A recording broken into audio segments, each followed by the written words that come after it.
Hello दोस्तों, the success point 2.0 में आप सभी का वेलकम है। आज हम लोग दिल्ली पुलिस कांस्टेबल के लिए प्रैक्टिस सेट 21 करेंगे। तो सेशन में अंत तक बने रहिएगा। सेशन को लाइक एवं दोस्तों के साथ अधिक से अधिक शेयर कर दीजिएगा।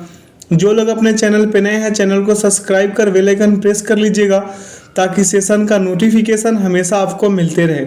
इसका पीडीएफ का लिंक वीडियो के डिस्क्रिप्शन बॉक्स में डाल दिया गया है, आप लोग वहां से इसे डाउनलोड कर सकते हैं। तो आइए इसका पहला क्वेश्चन देखते हैं। क्वेश्चन कह रहा है कि निम्नलिखित में से कौन सी नदी त्रिपुरा में पौष संक्रांति में मेले से संबंधित है। पौष संक्रांति मेले से संबंधित है तो वो हो जाएगा गोमती।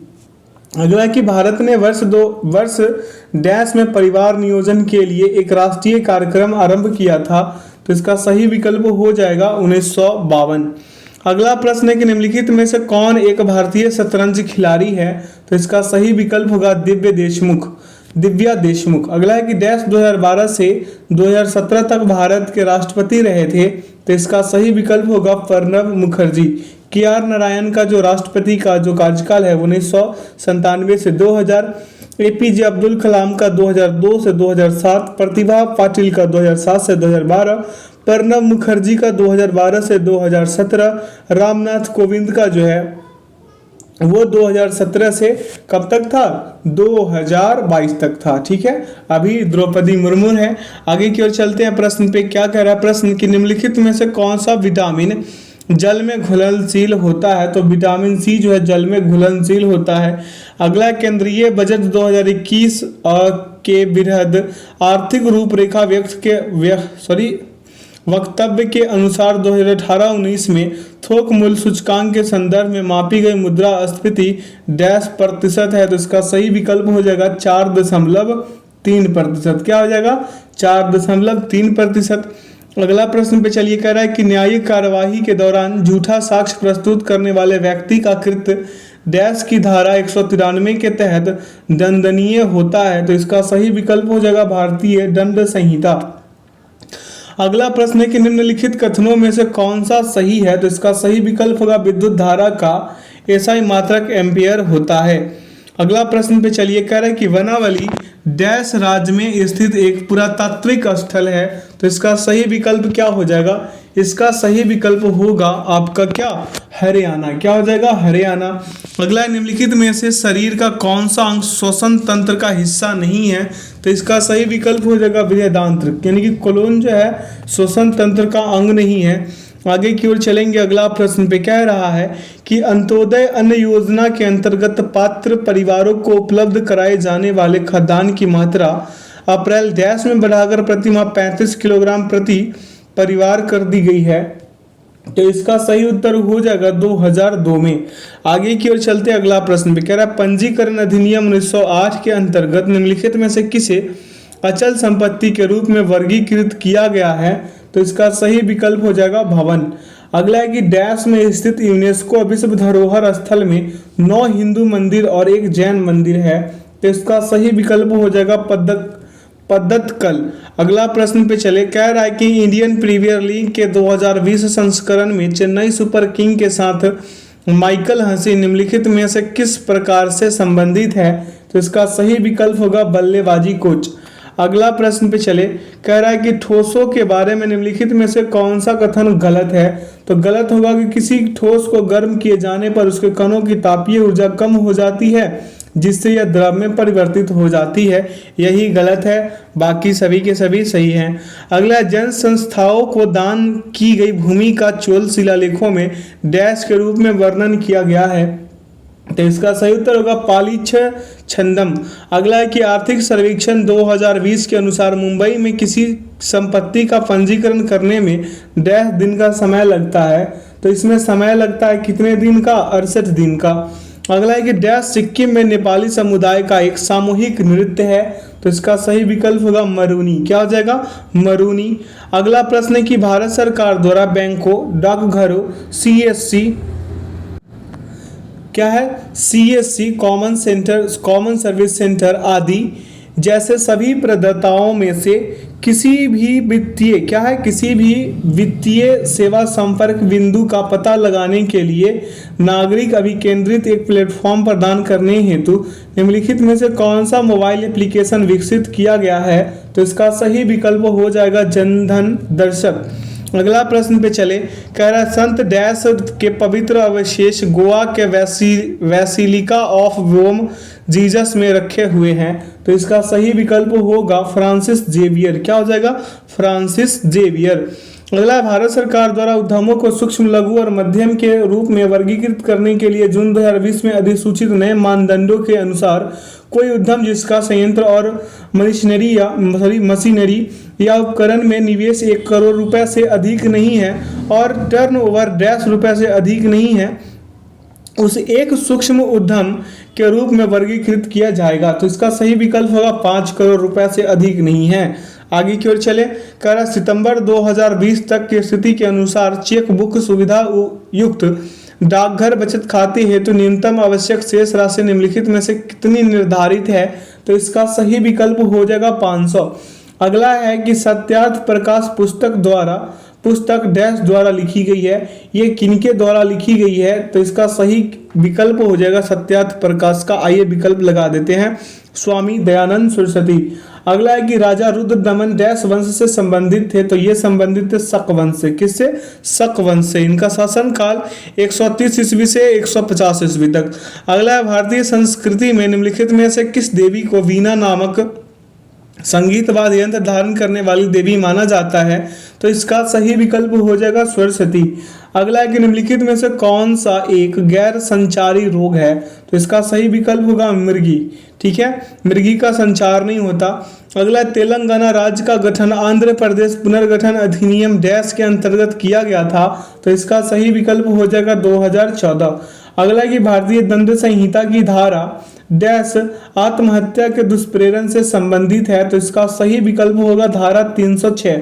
ठीक है, आगे की ओर चलते हैं। अगला प्रश्न पे कह रहा है कि अंडमान एवं निकोबार द्वीप समूह बंगाल की खाड़ी में भारतीय मुख्य भूमि के डैश में स्थित है। तो इसका सही विकल्प होगा दक्षिण पूर्व।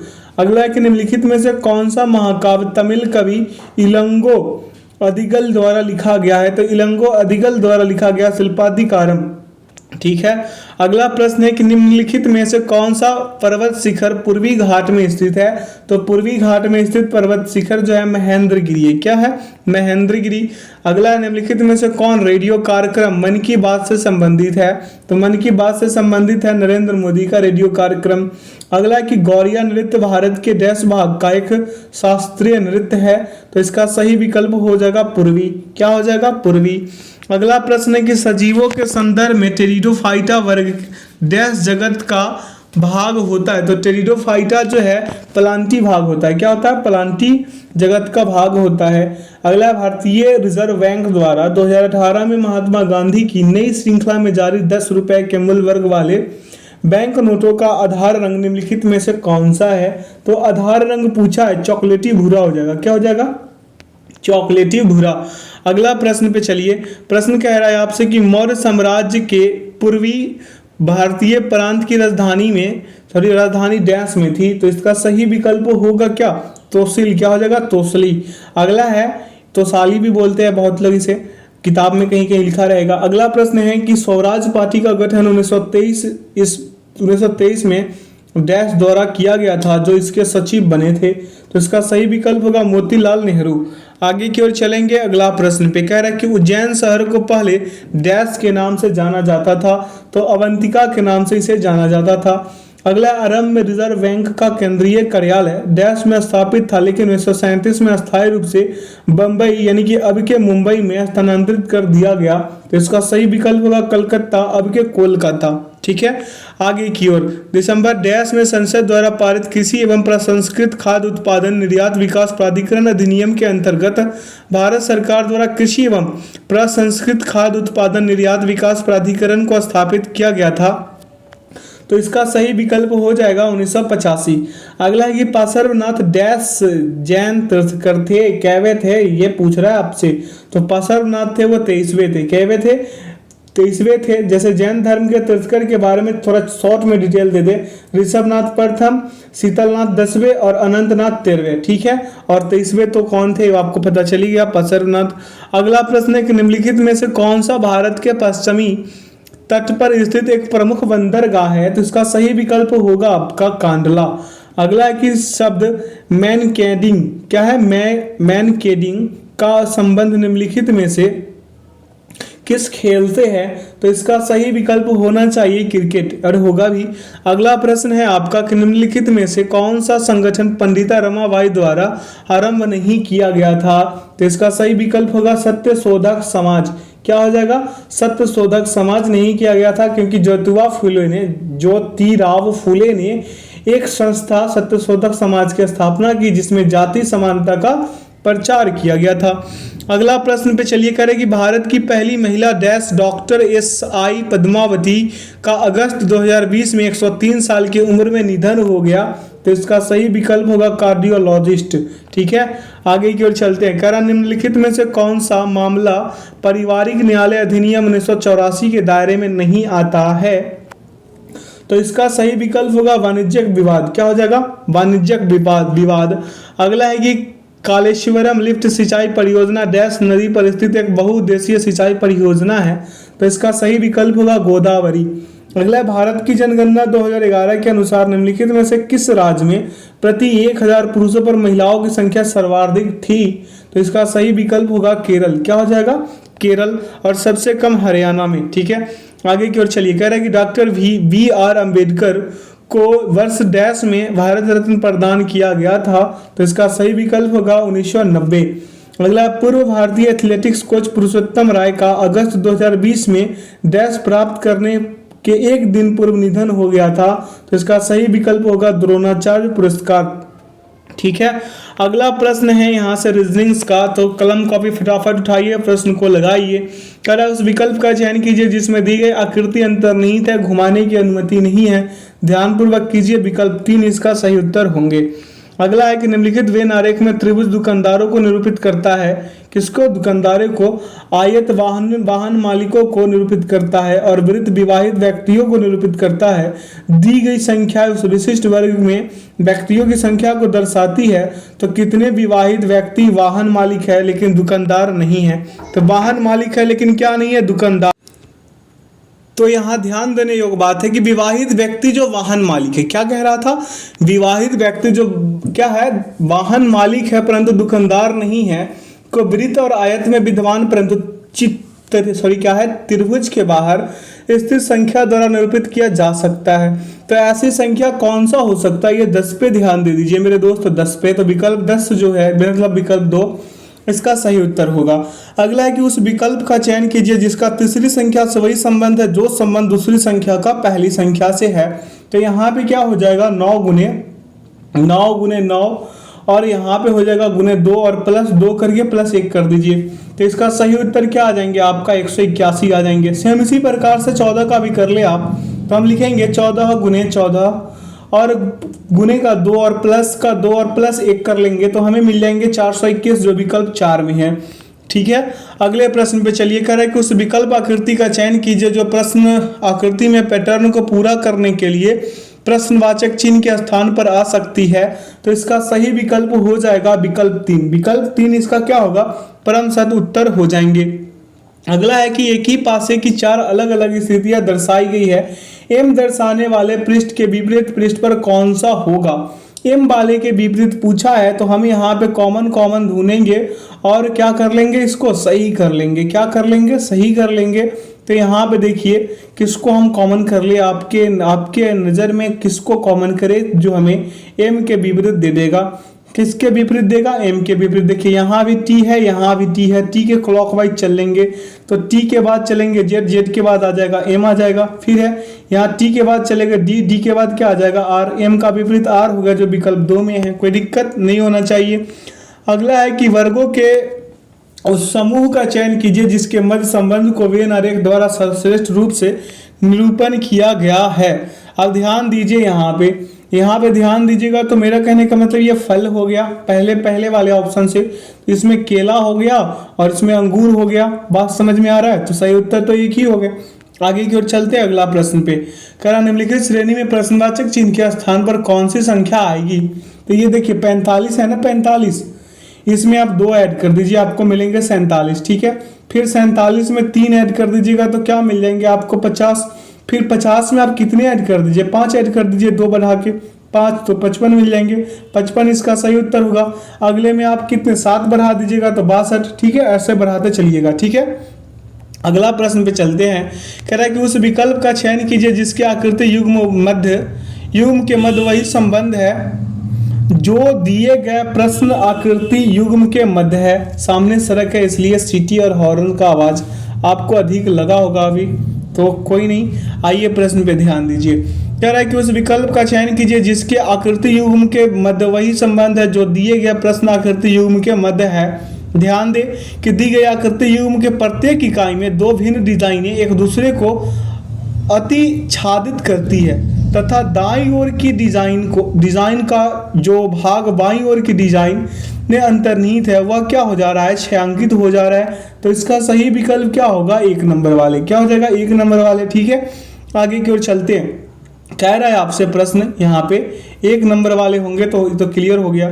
अगला है कि उस विकल्प आकृति का चयन कीजिए जो नीचे दिए गए आकृति में अंतर्निहित है, घुमाने की अनुमति नहीं है। तो ये आकृति में कौन अंतर्निहित है? विकल्प 4 अंतर्निहित है। ठीक है, आगे की ओर चलेंगे। कह रहा है कि यदि दुकानदार अपना उत्पाद 400 रुपये में बेचता है तो उसे क्या होता है? 20% की हानि होती है। उत्पाद का क्रय मूल्य कितना हो जाएगा? तो उत्पाद का सीपी निकाल लीजिए। क्या निकाल लीजिए? सीपी। तो 100 बटा हम लिख सकते हैं 80 और गुने कितना? 400। ठीक है, लिख सकते हैं, यानी कि 40 पंजे 200। 40 पंजे क्या हो गया? 200, सॉरी 8 पचे 40 हो जाएगा। तो यहाँ पे 5 में 100 से गुना करा दीजिए, 500 रुपये, जो विकल्प 4 में है। अगला है कि निम्नांकित 4 आकृतियों में से 3 में एक निश्चित प्रकार की समानता है और एक असंगत है। उस असंगत आकृति का चयन कर लीजिए। अगर आप आकृति 2 को छोड़ देते हैं, किसको? 2 को छोड़ दे, तो देखिएगा कि अन्य सभी आकृति में 3 रेखाखंड है, लेकिन आकृति 2 में क्या है? 4 रेखाखंड है ना। आगे की ओर चलते हैं अगला प्रश्न पे। कह रहा निम्नांकित 4 अक्षर समूहों में से 3 में एक निश्चित प्रकार की समानता है और एक असंगत है। उस असंगत अक्षर समूह का चयन कीजिए। यहाँ देखिए हम विकल्प पहले हम किसको ले ले? विकल्प हम पहले बी को ले ले, एक को लेते हैं। किसको? 1 वाले को। देखिए बी है, के है, ई है और क्या है? एम है। डिफरेंस चेक कीजिएगा बी का। बी से के जाने के लिए हम 9 बढ़ेंगे, के से ई आने के लिए फिर माइनस का 6, ई से फिर क्या? ई से हम कितने जाएंगे? एम जाएंगे तो प्लस का 8 चले जाएंगे। अब अगला विकल्प 2 को चेक करें तो आर है, यू है, वाई है और डी है। आर यू वाई डी है, तो आर से यू जाएंगे +3, यू से वाई जाएंगे प्लस का 4 और वाई से डी जाएंगे प्लस का 5। सेम उसी प्रकार से सी को चेक करेंगे, एल ओ एस और क्या है? एल ओ एस के बाद एक्स है, तो एल से ओ जाएंगे वही +3, ओ से एस जाएंगे +4 और एस से एक्स जाएंगे +5। यानी विकल्प 1 ही इसका भिन्न हो गया। विकल्प 1 क्या हो गया? इसका भिन्न। अगला है कि उस विकल्प का चयन कीजिए जिसका तीसरे शब्द से वही संबंध है जो संबंध जो दूसरे शब्द का पहले शब्द से, यानी कि पुली का उठाना तो कैंची का क्या होगा? पुली का उठाना तो कैंची का क्या हो जाएगा? काटना हो जाएगा। अगला है कि ये कूट भाषा में रिवेल्स को FSFCTM लिखा जाता है, उसी भाषा में नाइट को कैसे लिखा जाएगा? नाइट को, आइए इसको करते हैं। यहाँ पे R है, E है, B है, ELS, यही है ना। उसके बाद देखिए इसको लिखा कैसे गया है? F, उसके बाद S, ठीक है, FS, ये E है, ये ध्यान दीजिएगा। ठीक है, अब देखिए यहाँ पे FC हो गया और यहाँ पे TM था, यही था ना। अब देखिए S से 1 बढ़िएगा T, L से 1 बढ़िएगा M, ठीक है, E से 1 बढ़िएगा F, B से 1 बढ़िएगा C, E से 1 बढ़िएगा F, R से 1 बढ़िएगा S, यानी 1 बढ़ गया है। सेम उसी प्रकार से अगर हम नाइट का करना चाहें, किसका करना चाहे मेरे दोस्त? नाइट का, तो क्या आ जाएगा? KNIGHT, यही है ना। आप देखिए तो यहाँ पे क्या हो जाएगा? OL एक बढ़ेंगे तो एन से एक बढ़ेंगे ओ, के से एक बढ़ेंगे एल, ठीक है। आई से एक बढ़ेंगे तो जे, जी से एक बढ़ेंगे तो एच, ठीक है। एच से एक बढ़ेंगे तो आई, टी से एक बढ़ेंगे तो यू। देख लीजिए O L H J U T कहाँ पे है, आइए यहाँ पे लगा लेते हैं इसका सही विकल्प, क्या हो जाएगा, विकल्प 3, ठीक है। अगला कौन सी विकल्प आकृति निम्नांकित आकृति श्रृंखला में प्रश्नवाचक चिन्ह के स्थान पर आएगी, तो इसका सही विकल्प होगा विकल्प 2, ध्यान पूर्वक कीजिएगा। अगला प्रश्न है कि दिए गए समीकरण को संतुलित करने के लिए किन दो संख्याओं को परस्पर बदला जाना चाहिए, तो आप बदल दीजिए विकल्प 2 रखकर, इसका सही उत्तर, माफ कीजिएगा, इसका विकल्प 3 आएंगे, क्या आएंगे, 3 को रख दीजिएगा, इसका सही उत्तर आ जाएंगे। अगला है उस विकल्प आकृति का चयन कीजिए जो आकृति में पैटर्न को पूरा करने के लिए प्रश्नवाचक चिन्ह के स्थान पर आएगी या फिर स्थान पर आ सकती है। ध्यान दे मेरे दोस्त, इसका सही विकल्प क्या होगा, विकल्प को देख ली, पहले फिगर को देख लीजिए ध्यान से, जैसे एग्जाम्स में देखा करते हैं ऐसे ही होगा, ऊपर बड़ा सा रहेगा फिगर और नीचे स्क्रॉल करके आपको उत्तर लगाना होगा। यहाँ तो फिर भी हम स्लाइड का ऑप्शन दिए हैं कि आप आगे पीछे करके भी इसे कर सकते हैं, तो इसका सही विकल्प 1 हो जाएंगे, ठीक है। अगला प्रश्न है कि एक कागज को निम्नांकित चित्र के अनुसार मोड़ा और काटा गया है, इस कागज को खोलने पर यह कैसा दिखाई देगा, ध्यान से देखिए, तो इसका सही विकल्प आ जाएंगे, यहाँ पे देख लीजिए, इसको पहले खोलिएगा तो यहाँ खोलिएगा, यहाँ डॉट आएंगे, यहाँ लंबा लंबा वाला आएंगे, फिर यहाँ डॉट, ठीक है, ये जो गोल वाला सर्किल है, फिर यहाँ आएंगे, यानी इसमें बनेंगे कितने, बनेंगे 4 आकृतियां बनेंगे, 4 बनेंगे। ये वाला फिगर है ना, ये वाला फिगर, अगर ये जो डॉट है आपको दिख रहा है, अगर ये नीचे होता तो ये एक ही इसका सही विकल्प हो जाता, तो इसका सही विकल्प क्या होगा, विकल्प 4, ठीक है। अगला निम्नलिखित तो श्रेणी में प्रश्नवाचक चिन्ह के स्थान पर कौन सी संख्या आएगी, अभी यहाँ पे कीजिए 27 में 1 का स्क्वायर जोड़ दीजिए, सॉरी 1 का क्यूब जोड़ दीजिए, 27 में प्लस कर दीजिए 1 का क्यूब, यानी कि 28, फिर भी अब यहाँ पे 28 में कितने का, 3 का क्यूब कर दीजिए, 30 का 3 का, तो आपको मिले 55, फिर ये 55 में, किसमें, 55 में कर दीजिए 5 का क्यूब, ठीक है, आपको मिल जाएंगे 180, ठीक है। फिर ये 180 में, किसमें, ये 180 में ऐड कर दीजिए 7 का क्यूब, आपको मिल जाएंगे 523, जो विकल्प 4 में है। अगला प्रश्न पे चलिए, कह रहा है कि दिए गए पैटर्न का ध्यानपूर्वक अध्ययन करें, उस संख्या का चयन करें जो इसमें प्रश्न चिन्ह की जगह आ सकती है। ध्यान दे इस प्रश्न पे, ये जो आपको 545 दिख रहा है और 600 कितना 25 दिख रहा है, ये वाला ऊपर वाले रो के बारे में हम बात कर रहे हैं, तो बटा 2 कर लीजिएगा, बटा क्या कर लीजिएगा 2, तो क्या हो जाएगा 1170 बटा 2, काटिएगा इसे तो अगला संख्या मिल जाएंगे आपको कितने, 585, ठीक है। सेम उसी प्रकार से आप दूसरे वाले रो में करते हैं तो 332 प्लस कितने 436 बटा 2 कर लीजिए, ऐड कीजिएगा आप क्या कीजिएगा, ऐड कीजिएगा, आपको मिलेंगे 768 मिल जाएंगे और 2 काटिएगा 384 मिलेंगे, जो विकल्प 2 में है, ठीक है। अगला प्रश्न पे चलते हैं, क्या कह रहा है प्रश्न कि उस विकल्प आकृति का चयन कीजिए जिसका तीसरी आकृति से वही संबंध है जो दूसरी आकृति का पहली आकृति से है। तो यहाँ आपको कहना ये है हमें कि पहली आकृति से दूसरी आकृति में ऊपरी डिजाइन जो है, ऊपरी डिजाइन ये वाली जो डिजाइन है ये 90 डिग्री दक्षिणावर्त घूमती है, तथा ये जो निचली वाली डिजाइन है, ये निचली वाली डिजाइन ये 90 डिग्री वामावर्त घूमकर आगे की ओर बढ़ रही है। तो इसका सही विकल्प तो हमें यहाँ पे 3 लगाने का बेहतर तरीका, मतलब बेहतर होगा, 3 इसका सही उत्तर होगा ही। आगे की ओर चलते हैं अगला प्रश्न पे। प्रश्न आपसे कह रहा है कि दी गई शीट को मोड़कर एक घन बनाया जा सकता है, इस तरह निर्मित घन में विकल्पों में से कौन सा अक्षर युग्म विपरीत फलक पर होगा। तो यहाँ जेड का विपरीत तो टी हो गया, जेड का विपरीत टी, एस का विपरीत या फिर एम का विपरीत हम कह सकते हैं एस, ठीक है। और क्या हो गया, ये पी का विपरीत के हो जाएगा, या फिर कह सकते हैं कि के का विपरीत पी, ठीक है। तो इसका सही विकल्प जो है क्या हो जाएगा, 2 नंबर वाले, टी का विपरीत जेड, ठीक है। आगे की ओर चलते हैं अगला प्रश्न पे।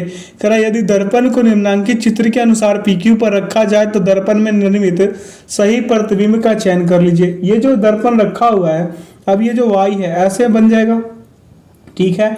ये जो जी है ये ऐसे करके इधर घूम जाएगा, ठीक है।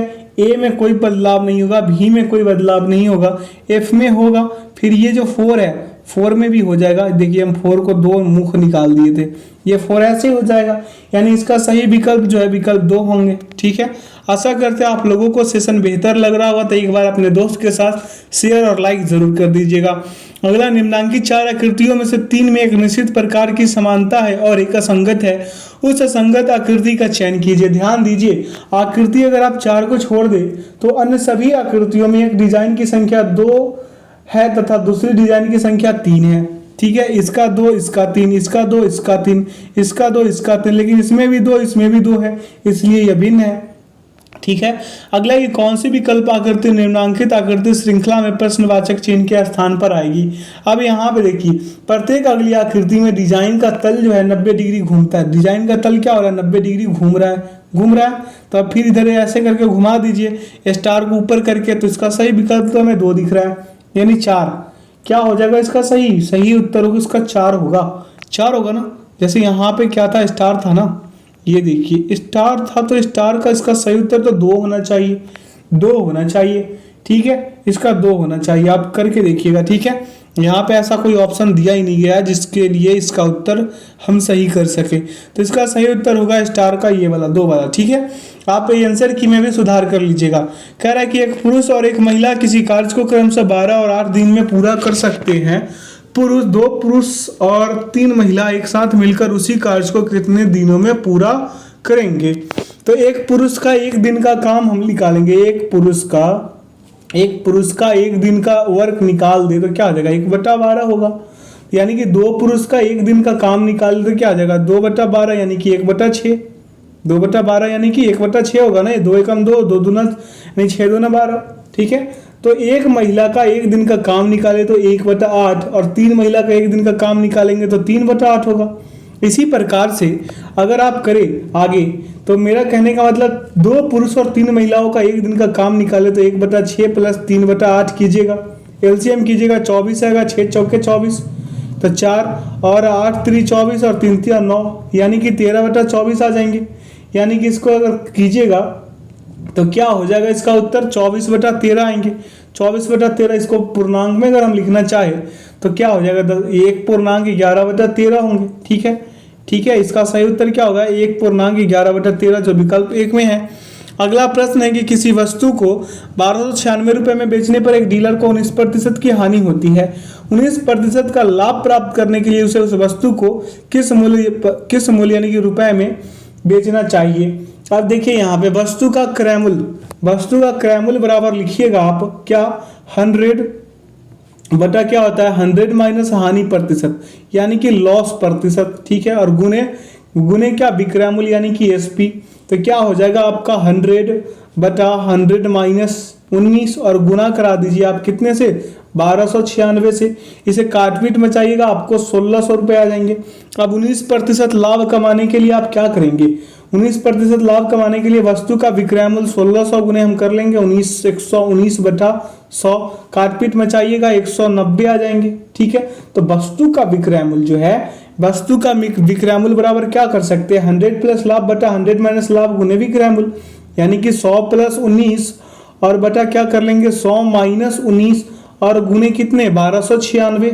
ठीक है, 1296। अब इसको काटिएगा तो एक आएंगे आपका 119 बटा 81 गुने 1296। ठीक है, काटपीट में चाहिए 904 उत्तर आएंगे, जो विकल्प 1904 जो विकल्प 4 में है। ठीक है, अगला है कि एक धात्विक घनाभ की विमाएं 100 सेंटीमीटर गुने 40 सेंटीमीटर गुने 16 सेंटीमीटर है। इसे पिघलाकर एक घन बनाया जाता है। घन के पृष्ठ का क्षेत्रफल वर्ग सेंटीमीटर में कितना होगा, आपसे ये पूछ लिया है। ये तो घन का आयतन बराबर घनाभ का आयतन, हम लिख सकते हैं यहाँ पे 100 गुने 40 और गुने 16 घन सेंटीमीटर यानी कि सेंटीमीटर क्यूब। अब यहाँ पे घन का किनारा, क्या घन का किनारा लिखिएगा, घन का किनारा बराबर लिखिएगा यहाँ पे 3 आयतन लिख दीजिए। क्या लिख दीजिए आयतन, तो हम यहाँ पे लिखेंगे मेरे दोस्त क्या रूट अंडर 100 गुने क्या लिखेंगे 40 और गुने का 16। इसे कीजिएगा आपको मिलेंगे 10, इसको बांटेंगे हम तो 10 गुने 10 गुने 10 गुने 4 गुने 4 गुने 4 लिख सकते हैं हम। लिख सकते हैं ना। आप बाहर कीजिएगा इसको तो 40 आ जाएंगे, 40 सेंटीमीटर। तो घन का पृष्ठीय क्षेत्रफल क्या होता है, 6 गुने क्या होता है, किनारा स्क्वायर हो जाएगा, किनारा स्क्वायर होगा ना। तो यहाँ पे हम लिख देंगे 6 गुने 40 गुने 40, ठीक है। आपको मिलेंगे 9600 जो विकल्प एक में है। आगे की ओर चलते हैं, अगला प्रश्न में कह रहा है एक दुकानदार ने अपने स्टॉक का 2/4 भाग 25% लाभ पर और शेष को 19% लाभ पर बेच दिया। उसके द्वारा प्राप्त कुल लाभ प्रतिशत क्या होगा। अब मान लीजिए वस्तुएं बराबर 100 एवं क्रयमूल बराबर 1 रुपया। तो 75 वस्तुओं का विक्रयमूल कितने, 75 वस्तुओं का एसपी निकाल देंगे तो हमें मिलेंगे 75 गुने 125 और बटा में 100। काटपीट मचाइएगा 93.75 रुपए आएंगे। अब 25 वस्तुओं का विक्रयमूल्य निकालिए, कितने वस्तुओं का, 25 वस्तुओं का एसपी निकालेंगे, हमें मिलेगा 25 गुने 119 बटा कितने 100। काटिएगा आपको मिलेंगे 29.75। यहाँ मिला था कितना 93.75 और यहाँ मिला 29.75, ठीक है। तो कुल विक्रयमूल्य बराबर टोटल एसपी बराबर कर दें, एसपी बराबर तो आपका क्या हो जाएगा 93.75 और प्लस 29.75 रुपए, टोटल हो जाएंगे आपका 123.5 रुपए। यानी लाभ बराबर अगर आप निकाले तो 123.5 माइनस 100 कीजिएगा, आपको मिलेंगे 23.5। कहीं पे दिख रहा है विकल्प 4 सही। अगला प्रश्न है कि एक वस्तु का अंकित मूल्य 800 रुपए है। अंकित मूल्य पर 25% की छूट देने के बाद उस पर 50 रुपए का लाभ प्राप्त होता है।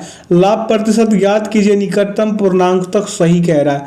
तब वस्तु का विक्रय मूल्य बराबर लिख लीजिए, वस्तु का एसपी बराबर लिखिए आप 800 गुने 75 बटा 100, 2 जीरो से 2 जीरो शेष करा दीजिए, 75 में 8 से गुना कराइए 600 आएंगे। वस्तु का क्रयमूल्य बराबर क्या होगा, विक्रयमूल्य माइनस लाभ होगा, यानी कि हम लिखेंगे यहाँ पे 600 माइनस 50 बराबर लिख सकते हैं 550 आ जाएगा। अब यहाँ पे लाभ प्रतिशत निकालेंगे, हम क्या करेंगे लाभ प्रतिशत, यानी कि मेरा कहने का मतलब 50 बटा 550 गुने क्या हो जाएगा 100। तो हम यहाँ पे लिख लीजिए, 100 बटा क्या 11, 100 बटा 11 यानी कि लगभग 9%। कहीं पे दिख रहा है 9%, विकल्प 4। आगे की ओर चलिए अगला प्रश्न पे कह रहा है प्रश्न की 6% की साधारण ब्याज दर से कोई धनराशि कितने वर्षों में अपने मूल धनराशि से 36% अधिक हो जाएगी। तो दर आपको दिया है आर बराबर कितने 6% प्रति वर्ष। मूलधन कितना है आपका, पी बराबर 100 रुपए है, ठीक है 100 रुपए माना।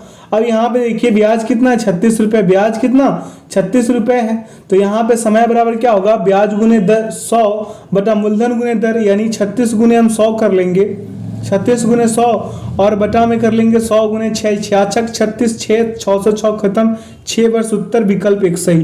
कोई दिक्कत। अगला है कि एक ही संख्या के 83% और कितना 74% के बीच 72 का अंतर है, तो उस संख्या का 58% कितना होगा। बहुत ही जिंदाबाद क्वेश्चन है ये। मान लीजिए कि संख्या क्या हो जाएगा x, तो हम लिखेंगे x गुने 83 माइनस ये 83 अपने तरफ से कॉपरेट कर लीजिएगा और माइनस का 74% बराबर लिख लिया 72। कोई दिक्कत। तो हम यहाँ पे लिखेंगे x गुने 9, क्योंकि 83 में से 74 घटाइए 9 बटा 100, ठीक है बराबर का क्या हो जाएगा 72 बराबर x। तो हम x बराबर निकाल लें यहाँ से आपको, तो x बराबर निकालेंगे 72 गुने 100 बटा 9, ठीक है 9 यानी कि 9 कितने 9 8 72, 9 9 81, 9 8 72 यानी कि 100 यानी कि 800 हो जाएंगे, 100 में 8 से करा दे तो 58% का, यानी 800 का 58% निकाले आप, तो 800 गुने 58 और बटा में 100 कर दीजिए, काट पीट मचा दीजिए 464 आएंगे जो विकल्प 1 में है। अगला प्रश्न पे चलिए, कह रहा है कि मान लीजिए कि x बराबर 633 का पावर 24 प्लस 266 का पावर 40 है, तो x के मान में इकाई का अंक क्या होगा। इकाई का अंक पूछा है आपसे, ठीक है किसका अंक पूछा, इकाई का अंक। अब देखें आप एक चीज को, 3 का पावर 1 बराबर 3, 3 का पावर 2 यानी 3 का पावर 2 दे दे तो 9, 3 का पावर 3 दे दे तो क्या मिलेगा हमें 27, 3 का पावर 4 दे दे हम तो क्या मिलेगा 81, और 3 का पावर अगर हम 5 दे दे, क्या दे दे 5, तो 343 मिल जाएगा। मेरा कहने का मतलब ये हुआ कि 633 633 का पावर कितना 24। भाग देने वाला सिस्टम आपको याद है? अगर नहीं याद है फिर भी आपको एक चीज बताते हैं, मस्त चीज बताएंगे। यहाँ पे आप लिख सकते हैं ये वाला संख्या को, ये वाला संख्या पे हम पावर कर देंगे 24। कितने कर देंगे? 24। अब इसका इकाई अंक निकालेंगे तो 3 का पावर 4, ठीक है 4 कर लेंगे। इसका आएंगे आपका कितना, यहाँ पे 3 का पावर 4 हम लिखाए थे 81, 81 का इकाई अंक क्या हो जाएगा? 1। क्या हो जाएगा? 1 हो जाएगा, ठीक है। अब उसी प्रकार से 266 का पावर 40 है, इसका कर लीजिए तो इसका क्या हो जाएगा? 24/4 कर लिए, शेषफल 0 आ जाएंगे, ठीक है। तो 24/4 कीजिएगा तो शेषफल 0 आएंगे मेरे दोस्त। तो 266 का पावर 40 का इकाई अंक कितने आएंगे? 6 आएंगे। अब यहाँ पे 1 + 6 जोड़ दीजिए, 7 उत्तर जो विकल्प 1 में है, ठीक है। यूनिट डिजिट को आप बेहतर रूप से कर सकते हैं और एग्जाम्स में अगर पूछ दे तो बल्ले बल्ले है ना। यूनिट डिजिट लोगों को बहुत आसान लगता है। अगला है कि मान यहाँ पे ए और बी के दादाजी ने 21,500 की धनराशि को उनके बीच 20:23 के अनुपात में बांटी, ठीक है। ये धन जो है उसको, तो दोनों ने अपने अपने हिस्से में 1,000 रुपए दान कर दिए अपने अपने हिस्सों में से। अब ए और बी के हिस्सों का नया अनुपात क्या होगा? अब दोनों दानी हैं, महादानी, ठीक है। यहाँ पे देखिए A/V कर लेंगे तो क्या हो जाएगा? 20/23, कोई दिक्कत? अब यहाँ पे लिखिए 20 + 23 अनुपातिक योग बराबर क्या हो जाएगा? 43। अब निकाल ले ए का हिस्सा, किसका निकाल ले? ए का हिस्सा निकाल ले तो क्या हो जाएगा? ए का हिस्सा बराबर 20/43 और गुने लिख लीजिए 21,500 रुपए और काटिएगा आ जाएंगे 10,000। कितने आ जाएंगे? 10,000। यहीं से आप निकाल लीजिए बी का हिस्सा। कोई दिक्कत होगा क्या बी का हिस्सा निकालने में? तो बी का हिस्सा बराबर कर लीजिए आप 23/43 गुने 21,500, ठीक है। अब यहाँ से कीजिएगा तो आएंगे आपका 11,500, उसका आया था 10,000, इसका है 11,500, ठीक है। अब चलिए आगे, यहाँ से 1,000 रुपए का दान देने के बाद, 1,000 रुपए दान देने के बाद क्या हो जाएगा? यहाँ पे आपका हो जाएगा 10,000 में से आप माइनस करा दीजिएगा 1,000, ठीक है। अब यहाँ से इसका ए का रेशियो ये हुआ। अब बी का रेशियो क्या हो जाएगा आपका? 11,500 में से ये दान करा दिया था 1,000 कर दिया था ना दानी पुरुष, तो यहाँ पे हो जाएगा 9,000, ठीक है 9,000 और ये रेशियो में यहाँ पे हो जाएगा 10,500। काटिएगा 6 रेशियो 7 के रेशियो में आएंगे जो विकल्प 4 में निहित है। अगला प्रश्न इंतजार कर रहा है आपका, कह रहा है वह सबसे छोटी संख्या निम्नलिखित में से कौन सी है जिसे 16, 24, 40, 64 और 72 से भाग देने पर प्रत्येक दशा में शेषफल 1 बचता है। ये सभी का एलसीएम कीजिए। पहले एलसीएम कीजिएगा, आपको मिलेंगे 2880 आएंगे और 2880 में 1 जोड़ दीजिए, कहीं दिख रहा है विकल्प 2881 हो गए। अगला प्रश्न है कि 3 संख्याएं दी गई है, यदि उनमें से किन्हीं 2 संख्याओं के औसत को तीसरी संख्या में जोड़ा जाता है तो प्राप्त योगफल 77, 163 और 138 होते हैं। इनमें से सबसे बड़ी संख्या कौन सी है? बहुत ही जानदार क्वेश्चन है दोस्त। चलिए, दी गई संख्याएं हम क्या कर लिए? ए कर लिए, बी कर लिए और सी कर लिए। हम लिख सकते हैं प्रश्न से a + b/2 + c = 177 लिख सकते हैं ना। अब यहाँ पे इक्वल में a + b + 2c बराबर हम लिख सकते हैं 354। समझ में आ रहा है मेरा बात? 354 लिख सकते हैं ना। ये समीकरण 1 हो गया क्या? आगे चलेंगे अगले टॉपिक पे, अगले बिंदु पे ध्यान दीजिए। तो b + c/2 + a बराबर हम लिखेंगे 163, ठीक है। अब यहाँ पे हम लिख सकते हैं b + c + 2a बराबर कितना? 2a बराबर लिख सकते हैं हम कितना लिख सकते हैं? 326। ये समीकरण लिख सकते हैं ना। अब आइए अगले स्टेप पे आइएगा तो क्या करेंगे हम? यहाँ करेंगे c + a/2 प्लस b बराबर लिख देंगे यहाँ पे 138 और हम इसे लिख सकते हैं c + a + 2b बराबर 276, ठीक है। 276 समीकरण 3 हो गया। 1 2 3 तीनों को जोड़ दीजिए। आप तीनों को क्या कर दीजिए? जोड़ दीजिए। आप जोड़िएगा ना तो आपको कॉमन करके आएंगे 4 + a + b + c, ठीक है, और बराबर में 956। तो a + b + c बराबर आ जाएंगे 956/4 कीजिएगा, आएंगे कितना आपका? आ जाएंगे 239 विकल्प। ये हो गया समीकरण 4, ठीक है। कॉपी पे लिखते चलिएगा और जोड़िएगा, ठीक है, क्योंकि हम कुछ स्टेप को सॉर्ट आउट कर देते हैं सेशन को लंबा ना करने के लिए, ठीक है मेरे दोस्त। तो कॉपरेट कीजिए। आइए समीकरण को आगे बढ़ाते हैं। तो एक में से समीकरण 4 को कीजिएगा तो क्या हो जाएगा, माइनस कीजिएगा तो c बराबर 354 माइनस 239, तो क्या आ जाएंगे 115। ठीक है, अब समीकरण 2 को 2 और 4 से कीजिएगा तो क्या हो जाएगा, यहाँ पे a बराबर 326 माइनस 239 आएंगे कितना आपका आ जाएंगे यहाँ पे क्या आ जाएगा यार, 87 आ जाएगा ना, 87। ठीक है, घटा देने से। अब समीकरण 3 और 4 से कीजिएगा तो b बराबर क्या हो जाएगा, b बराबर 276 माइनस 239, यहाँ 37 आ गए। कितने आ गए, 37। पूछा आपसे कौन सा था, 115 आ गया।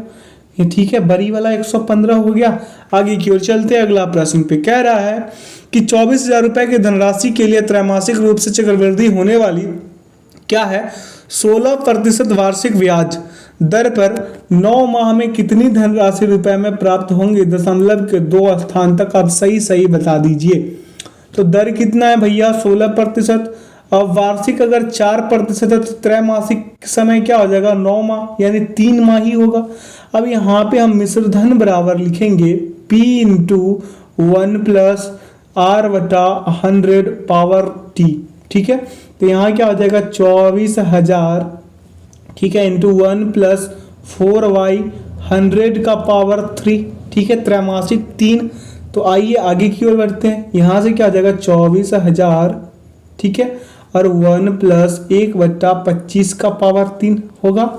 अब यहाँ लिखिए 24,000, ठीक है, 24,000 मल्टीप्लाई कीजिए, यहाँ से इसको सॉल्व कीजिएगा तो 26/25 गुने 26/25 गुने 26/25। ठीक है, इसे कारपीट में छा दीजिए, आपका आ जाएंगे 26,000, कितना आएंगे 26,996.74, जो विकल्प किस में है, 4 में है।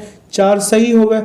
अगला प्रश्न है कि यदि 144/0144 बराबर 14.4/x है तो x का मान क्या होगा। बहुत ही जिंदाबाद क्वेश्चन है, इसको भी करेंगे आज।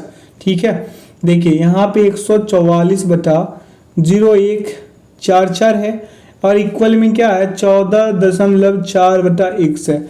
अब इसे क्रॉस मल्टीप्लीकेशन से ही हम कर देंगे तो क्या आ जाएगा 100 गुने 144, ठीक है, बराबर हो जाएगा 14 गुने 4 गुने 0.144। ठीक है, अब यहाँ पे हम x बराबर लिख सकते हैं 14.4 गुने 0.144 और बटा में 144 लिख सकते हैं क्या, अब आइए अगले स्टेप पे।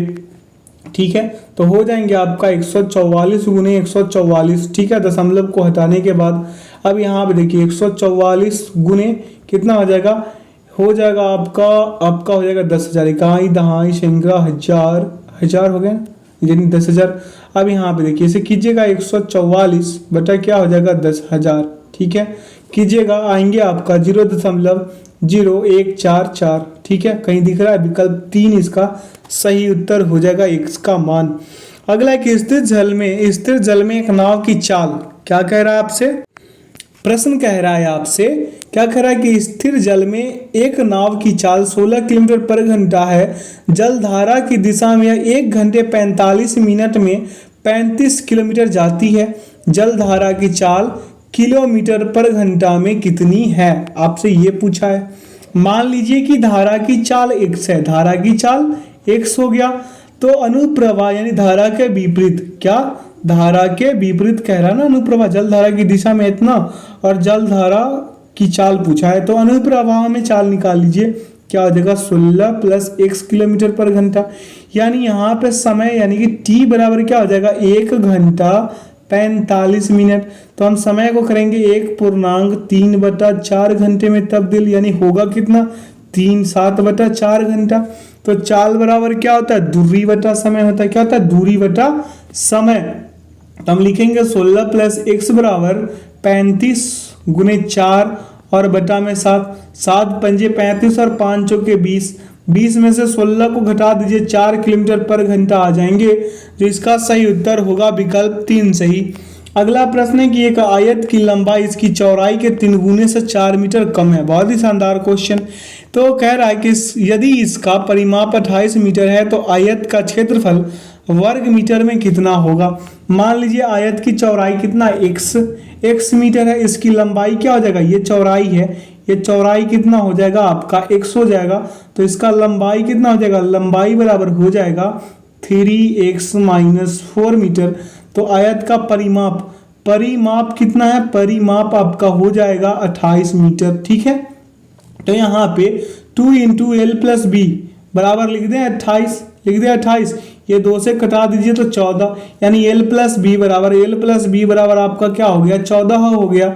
आइए अगले स्टेप पे इसको सॉल्व करते हैं, तो क्या हो जाएगा 3x - 4 प्लस x प्लस का क्या, x बराबर 14, यानी कि 4x बराबर क्या हो जाएगा, 4x बराबर 14 + 4 बराबर क्या हो जाएगा, इसे जोड़िएगा तो 18 हो जाएंगे, यानी कि x बराबर 18/4 होंगे, यानी कि हम लिख सकते हैं 9/2 चौड़ाई हो गए, चौड़ाई यानी कि चौड़ाई हो गया इसका। ठीक है, तो हम लंबाई इसका निकाल देते हैं, किसका, इसका लंबाई भी तो निकालनी है, तो लंबाई बराबर हो जाएगा आपका 3x - 4।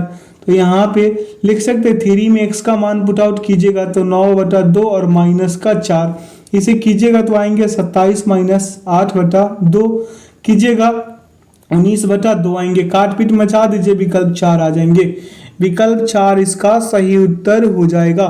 ठीक है, आगे की ओर चलते हैं अगला प्रश्न पे।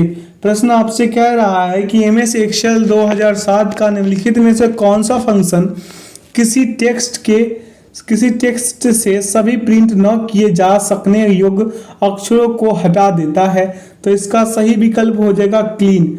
अगला, निम्नलिखित में से कौन सा MS वर्ड में कैचिंग बदलने वाला एक फीचर नहीं है, तो इसका सही विकल्प होगा अनकैपिटलाइज इज वर्ड। ठीक है, अगला प्रश्न पे चलते हैं। प्रश्न क्या कह रहा है आपसे कि MS वर्ड में सिलेक्ट किए गए टेक्स्ट को सुपर सर्किट के रूप में बदलने के लिए निम्नलिखित में से किस कीवर्ड शॉर्टकट का प्रयोग किया जाता है, तो इसका सही विकल्प होगा कंट्रोल शिफ्ट और प्लस चिन्ह प्लस एक साथ दबाएं। ठीक है, आगे की ओर चले अगला प्रश्न पे। प्रश्न आपसे कह रहा है, क्या कह रहा है मेरे दोस्त, कि MS एक्सेल के संदर्भ में निम्नलिखित में से कौन सा कथन असत्य है, तो इसका असत्य होगा कि पॉइंटर को एक सेल बाई ओर, दाई ओर, ऊपर या नीचे ले जाने के लिए शिफ्ट कुंजी का प्रयोग करें। ठीक है, यही। आगे की ओर चलते हैं अगला प्रश्न पे। ठीक है, प्रश्न क्या कह रहा है आपसे, आइए उससे पहले बता दें कि एक्सेल में कार्य करने के लिए क्या होता है, एक्सेल में शॉर्टकट के लिए कार्य करने के लिए क्या करना पड़ता है, आइए आपको बताते हैं। एरो कुंजिया को तीर की दिशा में एक सेल, टैब के लिए दाईं ओर एक सेल और शिफ्ट प्लस टैब बाईं ओर एक सेल। ठीक है, आगे की ओर चलते हैं अगला प्रश्न पे। ठीक है, प्रश्न आपसे कह रहा है कि निम्नलिखित में से कौन ई बैंकिंग की एक प्रणाली है जहां व्यक्ति, फर्म और कॉरपोरेट किसी भी बैंक शाखा से किसी भी व्यक्ति, फर्म या कॉरपोरेट को इलेक्ट्रॉनिक रूप से धन हस्तांतरित कर सकते हैं जिसका देश में किसी अन्य बैंक शाखा में खाता है और जो योजना में भाग ले रहा है, तो इसका सही विकल्प हो जाएगा क्या, NEFT। क्या हो जाएगा, NEFT क्या हो जाएगा, निफ्ट कह सकते हैं इसे, नेशनल इलेक्ट्रॉनिक फंड ट्रांसफर। आगे की ओर चलते हैं, NEFT था नेशनल इलेक्ट्रॉनिक फंड ट्रांसफर। अगला प्रश्न है कि MS वर्ड 2007 में पेज को प्रोटेक्ट और लैंडस्केप लेआउट के बीच स्विच करने के लिए प्रिंट व्यू के अंतर्गत निम्नलिखित में से किस विकल्प का प्रयोग किया जाता है, तो इसका सही विकल्प हो जाएगा ओरिएंटेशन। अगला प्रश्न पे चलिए, कह रहे हैं कि याहू मेल में सभी भेजे गए मेलों को सेव करने के लिए निम्नलिखित में से किस फोल्डर का उपयोग किया जाता है, तो इसका सही विकल्प होगा सेंट। क्या हो जाएगा, सेंट हो जाएगा। अगला है कि MS एक्सेल की निम्नलिखित में से कौन सी विशेषता एक सेल के भीतर सभी सामग्री को कई पंक्तियों में प्रदर्शित करके दृश्यमान बनाने के लिए उपयोग की जाती है, तो इसका सही उत्तर होगा रैप टेक्स्ट। क्या हो जाएगा, रैप टेक्स्ट। आगे की ओर चलते हैं अगला प्रश्न पे। प्रश्न कह रहा है कि MS वर्ड 2007 में टेबल के बॉर्डर, रो और कॉलम बनाकर टेबल बनाने के लिए निम्नलिखित में से किसका उपयोग किया जाता है, तो इसका सही विकल्प होगा ड्रॉ टेबल। ठीक है। अगला है कि इंटरनेट की निम्नलिखित में से किस संचार सेवा का प्रयोग इंटरनेट से जुड़े दूरस्थ कंप्यूटर पर लॉग इन करने के लिए किया जाता है? तो इसका सही उत्तर होगा टेलनेट। क्या हो जाएगा? टेलनेट। आशा करते हैं आज के सेशन से आप लोगों को काफी कुछ सीखने को मिला होगा। तो जो लोग अपने चैनल पे नए हैं, चैनल को सब्सक्राइब कर बेल आइकन प्रेस कर लीजिए ताकि सेशन का नोटिफिकेशन हमेशा आपको मिलते रहे। इसका पीडीएफ का लिंक वीडियो के डिस्क्रिप्शन में डाला गया है, वहां से इसे आप डाउनलोड कर सकते हैं। तो वीडियो में अंत तक बने रहने के लिए बहुत बहुत धन्यवाद। अपना ख्याल रखिएगा और हर रोज मेरे साथ एक प्रैक्टिस सेट लगाइए ताकि एग्जाम्स में आप बेहतर स्कोर कर सके। तो thanks for watching the video. जय हिंद, जय भारत।